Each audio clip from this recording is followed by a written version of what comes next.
Bismillah. Qala al-muallifu rahimahullah, Sayyiduna Ibrahim. Qala al-Imam al-Harari, telah berkata al-Imam al-Harari radhiyallahu anhu, Sayyiduna Ibrahim, pemimpin kita. Yang dimaksud Nabiullah Ibrahim. As-Sayyid artinya pemimpin. Sayyiduna, pemimpin kita Ibrahim alaihi salam, kana min sifatihi, adalah dari sifatnya Ibrahim, annahu, sesungguhnya dia Ibrahim, kana, ada ia, munqati'an,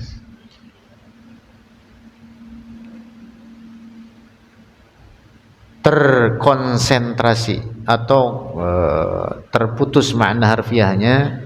Artinya makna harfiahnya terputus, tapi yang dimaksud konsen, lil ibadati, untuk ibadah. Yang dimaksud waktu-waktunya beliau habiskan dalam ibadah kepada Allah. Wa kana, dan adalah ia, rahimal qalbi, lembut hatinya. Qalilun, sangat sedikit, man, orang, hum, mereka, manusia, bihadhihi sifati, dengan ini sifat. Inna Ibrahima lahalimun awwahum munib. Inna Ibrahim, sungguhnya Ibrahim, lahalimun, benar-benar halim, seorang yang lembut. Dalamnya lam taukid ini, lahalimun. Awwahun, seorang awwah. Awwah ay rahimul qalb, artinya yang lembut hatinya. Munib, seorang yang ahli ibadah kepada Allah. Dan sangat tinggi derajat Nabi Ibrahim alaihi salam.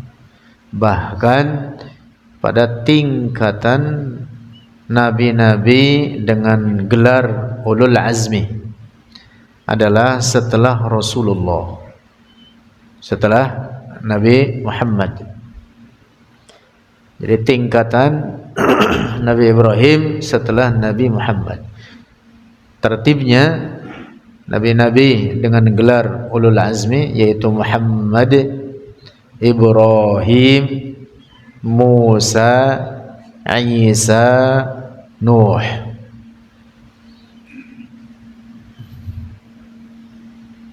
Makanya sangat tinggi kedudukannya Nabi Ibrahim alaihi salam. Para nabi dalam riwayat hadis yang diriwayatkan oleh Imam Ibn Hibban sejumlah 124.000 nabi. Lalu dari jumlah tersebut sebanyak 313 sebagai rasul, selain sebagai nabi juga sebagai rasul. Sisanya hanyalah berpredikat nabi saja. Dan menurut sebagian ulama yang menetapkan jumlah bagi para nabi, sebagian lainnya mengatakan kita tidak menetapkan jumlah tertentu. Nah, lalu dari jumlah 313 yang berpredikat sebagai nabi dan rasul, ada yang terpilih 5 orang nabi dan rasul yang bergelar ulul azmi, yaitu tadi. Nah, nabi-nabi ulul azmi ini juga tertib tingkatannya seperti yang kita sebutkan tadi, yaitu Muhammad, Ibrahim, Musa, Isa, Nuh. Nah, maka Rasulullah adalah pimpinan para nabi, Imamul Anbiya wal Mursalin. Nah, sehingga otomatis dengan demikian maka Rasulullah adalah afdalu khalqillah, paling utama seluruh makhluk Allah. Tidak ada yang lebih utama dibanding Rasulullah. Lanjut, Khalilullahi, gelar Nabi Ibrahim Khalilullah, artinya balagha, telah sampai oleh Ibrahim al-ghayata, akan puncak, biling qita'i ilallahi, dalam konsen kepada Allah, yang dimaksud dalam ibadah. Wa hadhihi, dan ini al-ghayah fil inqita' ila Allah, sifatur rasuli, itu sifat Rasulullah, Nabi kita Muhammad sallallahu alaihi wasallam, wa sifatu wa sayyidina, dan sifat sayyidina Ibrahim. Lam yablughuma, tidak sampai, lam yablugha, tidak sampai akan itu sifat, ahadun, oleh seorang pun, siwahuma, selain keduanya, yaitu Nabi kita Nabi Muhammad dan Nabi Ibrahim alaihi wassalam. Yuqalu lahu, dikatakan lahu baginya, itu tingkatan maqamul khillah, maqam al-khillah. Nah, itu yang dimaksud dengan makna Khalilullah. Nah, jadi maqam ini hanya diraih oleh Nabi kita Nabi Muhammad dan oleh Nabi Ibrahim alaihi salam. Lanjut, Allahu antaqa Isa, Allah antaqa, menjadikan berbicara oleh Allah Isa akan Nabi Isa, wa huwa, dan dia Isa ibnu arba'ina yawman, anak 40 hari. Artinya umurnya baru berapa? 40 hari, masih bayi. Ya, kurang lebih masih merah gitulah. Berbicara Nabi Isa seperti umumnya manusia yang telah dewasa.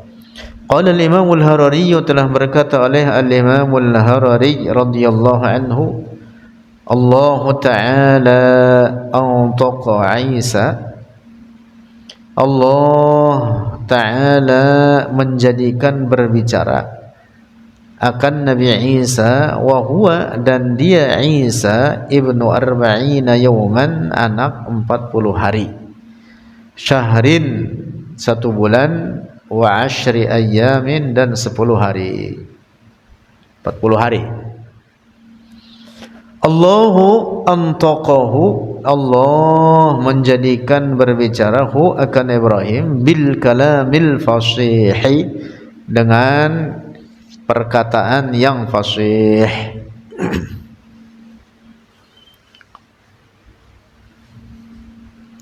Wa ma'na salam wa salamun alayya yawma wulidtu wa yawma amutu wa yawma ub'atsu hayya. Ini perkataan Nabi Isa yang masih bayi tersebut, disebutkan dalam Al-Quran. Ayat tersebut, ini ayat Al-Quran ini, wassalamun alayya yawma wulidtu wa yawma amutu wa yawma ub'atsu hayya. Maknahu, maknanya, ini makna perkataan Nabi Isa tersebut, ana wulidtu, aku, wulidtu, dilahirkan akan aku, wa ana ala halatin tayyibatin, dan aku di atas keadaan yang tayyibah, yang baik. Laisa ala halatin khabisatin, bukan di atas keadaan yang buruk, di mana kaumnya saat itu menuduh bahwa ibunda Nabi Isa telah berbuat zina, na'udzubillah. As-Sayyidah Maryam alaiha salam afdalu nisa'il alamin, perempuan paling utama dari seluruh alam ini, yaitu Sayyidah Maryam. Wa ana ala halatin thayyibatin wa ahya, dan hidup aku, itu makna perkataan Nabi Isa, wa salamun alayya yawma wulidtu wa yawma amutu wa yawma ub'atsu hayya. Wa ahya, dan hidup aku ala halatin thayyibatin, di atas keadaan yang baik. Wa ub'atsu, dan dibangkitkan aku ala halatin thayyibatin, di atas keadaan yang baik. Bukan berarti mati sekarang. Tentu mati juga, wafat nanti Nabi Isa alaihi salam. Nah, setelah wafatnya lalu dibangkitkan ala halatin thayyibah. Adapun sekarang masih hidup dan akan turun nanti, hidup di langit, dan nanti akan turun yang merupakan salah satu tanda kiamat besar. Tanda besar dari kiamat. Salah satunya yang tanda kiamat atau tanda besar dari kiamat, yaitu ada 10. Khuruj ad-Dajjal salah satunya, khuruj Ya'juj wa Ma'juj. Nah, Dajjal ini nanti akan dibunuh oleh Nabi Isa. Dibunuh oleh Nabi Isa di bab Lud. Bab Lud, pintu perkampungan Lud. Lud ini nama perkampungan di wilayah Palestina. Bibabi Lud. Ya, mungkin sebentar lagi, Allahu a'lam, turun Nabi Isa menyatukan umat Islam, yang di saat itu juga tampil Imam Mahdi dan berjumpa dengan Nabi Isa. Begitu turun Nabi Isa, turunnya di Damaskus atau di sebelah timur kota Damaskus. Sebutkan demikian dalam riwayat hadis, sebelah timur kota Damaskus, di Menara Putih. Di Menara Putih. Tapi sekarang banyak menara di sana, Allah alam yang mananya, tapi penyebutannya demikian, indal manaratil bayda, di Menara Putih.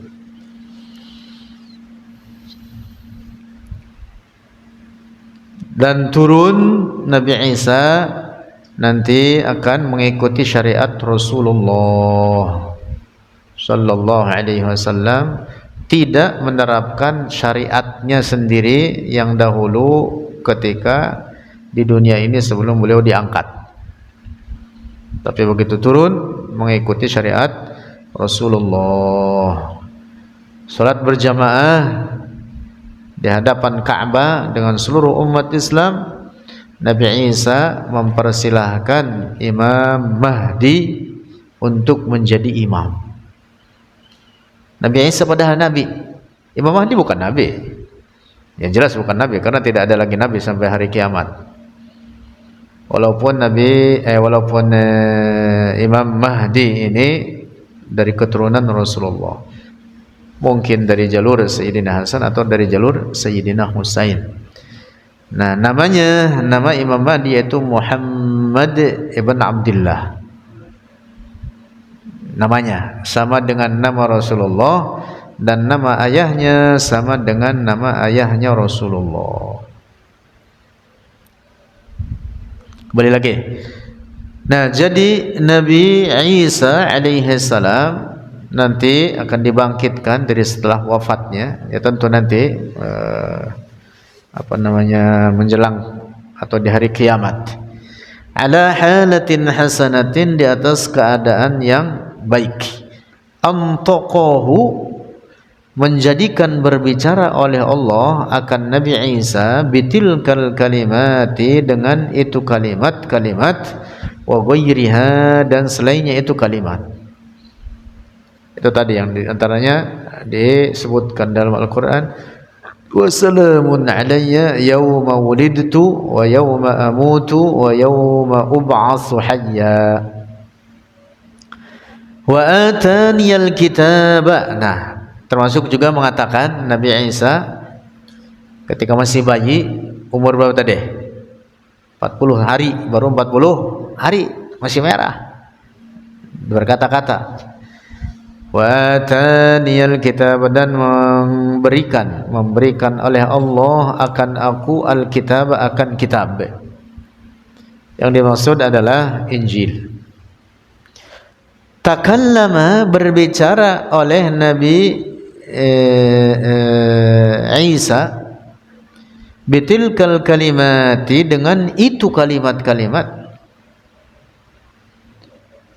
Summa tawaqqafa, kemudian berhenti oleh Nabi Isa, anil kalami, dari berbicara. Setelah selesai menjadikan apa?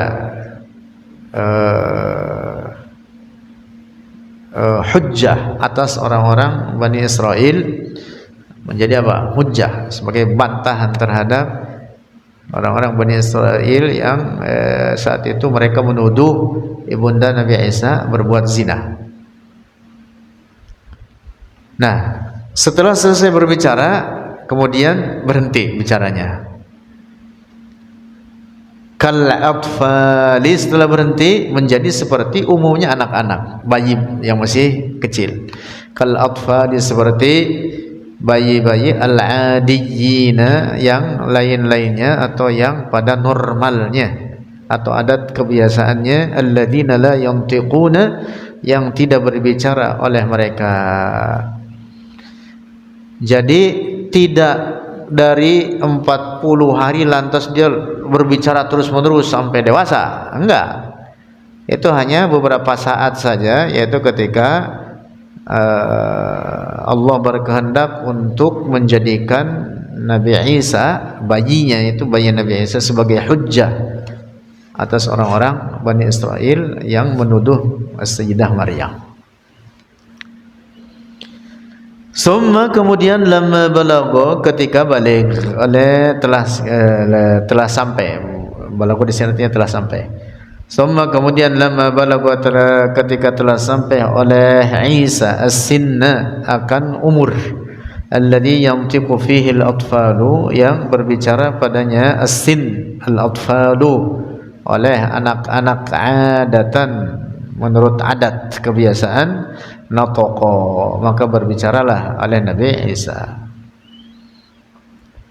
Ya, kemudian tumbuh dewasa, jadi anak-anak, dan kemudian bisa berbicara. Nah, jadi bukan terus-terusan dari umur 40 hari terus berbicara, enggak.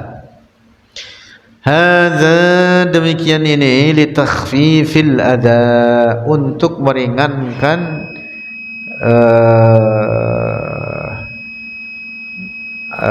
al-adha. Ya, al-adha itu apa? Kesulitan atau ya, ujian.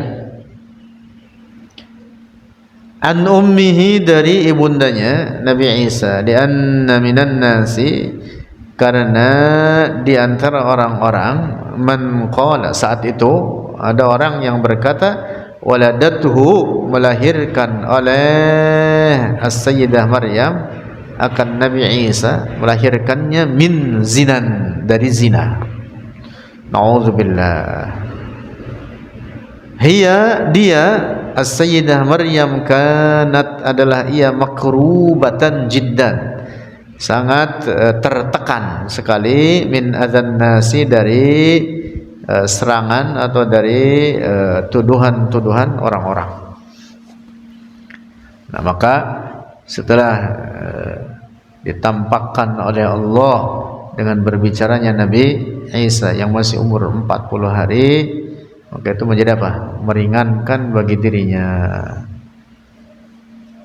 sekaligus menjadi bukti kenabian Nabi Isa di kemudian hari setelah itu. Allahu a'lam bishawab.